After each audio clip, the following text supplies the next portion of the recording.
Hey guys, welcome back to my channel. আজ আমরা চলে এসেছি দীঘা সমুদ্র সৈকত। বাঙালির সব থেকে প্রিয় জায়গা হলো দীঘা সমুদ্র সৈকত। উইকেন্ড হোক বা দুদিনের ছুটিতে আপনারা চলেই আসতে পারেন দীঘার সমুদ্র সৈকত। বাঙালির আবেগ, বাঙালির ভালোবাসা সব কিছু এখানে লুকিয়ে আছে।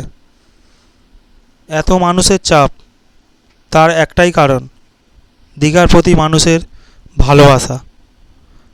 দীঘা সি বিচে আপনারা দেখতেই পাচ্ছেন যে প্রচুর জনসংখ্যা কীভাবে আঁচড়ে পড়েছে। কিসের জন্য? এটা ভালোবাসার কারণে।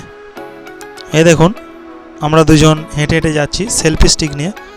আমাদের একটা সেলফি স্টিক ছিল আগে, সেটা ভেঙে যাওয়ার কারণে আমি নতুন একটা সেলফি স্টিক ওখান থেকে নিয়েছিলাম, সেটা নিয়েই ভিডিও করছি। ওই জন্য আমার ওয়াইফ বলছে এই সেলফি স্টিকটা আগের থেকে অনেক ভালো।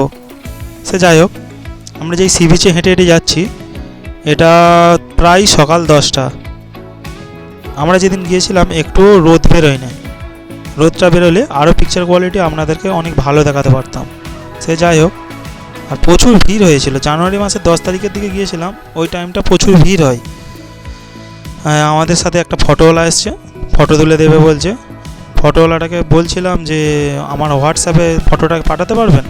বলছে হোয়াটসঅ্যাপে ফোনে পাঠিয়ে দেবো, এছাড়াও প্রিন্ট আউট করে দেবো। আমার ঠিক আছে। তো কিছু ফটো আমরা তুলেছিলাম।